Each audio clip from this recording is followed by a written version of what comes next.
Alfonso Costa e José Luis Beiras, fillos adoptivos de Lousame, os artistas foron homenaxeados en Camboño, onde tamén se recoñeceu a súa traxectoria no mundo artístico. A Igrexa Parroquial de Camboño acolleu na tarde de onte un acto moi acardado.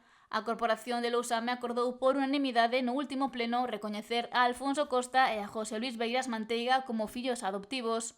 Os dous residen na parroquia de Camboño, polo que onte a Igrexa foi o escenario escollido para este acto, no que tamén se recoñeceu as súas traxectorias no mundo da arte.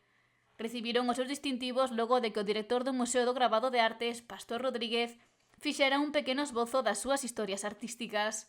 A alcaldesa de Lousame entregoulles o nomeamento, acto que agradeceron os artistas.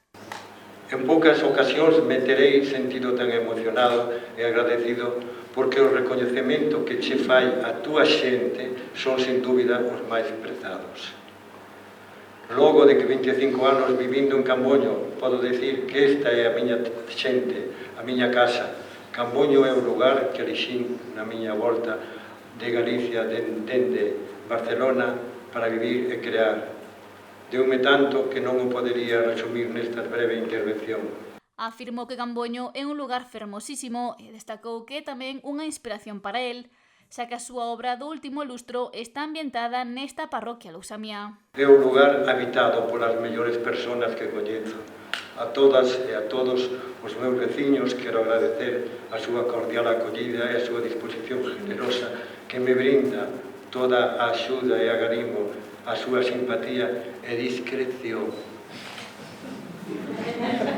O seu humor, quero dicirvos que son feliz entre vós e que en ningún lugar se sente o meu corazón mellor que aquí. Gracias, queros a todos, camboñeses, lousameses e de todos. Se terminou.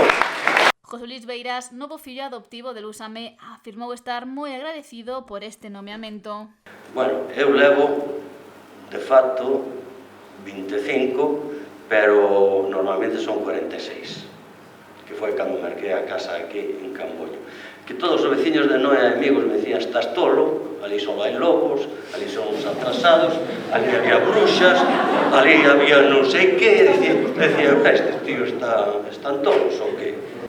Unha aldea que a miña muller, de verdad, como adoraba España, tamén adoraba, a xente que a coñeceu, hai moita xente aquí, adoraba tamén Camboño, pola súa tranquilidade, polas súas rúas cobertas, camiños de cabo, cobertas de parras que nos días de verán, cos quentes que son aquí, que pega fuerte en Camboño, que está nun vale e tal, pois nos daba sombra a todo o mundo. E pola súa tranquilidade e xente, afirmou tamén que nunca deixaría Camboño.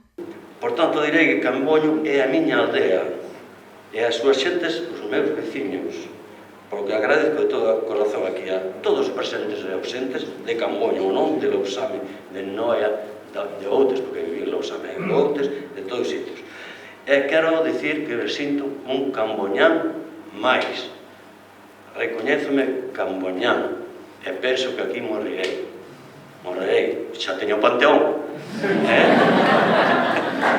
O acto rematou cunha sorpresa, a actuación do grupo Can Levó, do que Beiras foi gaiteiro.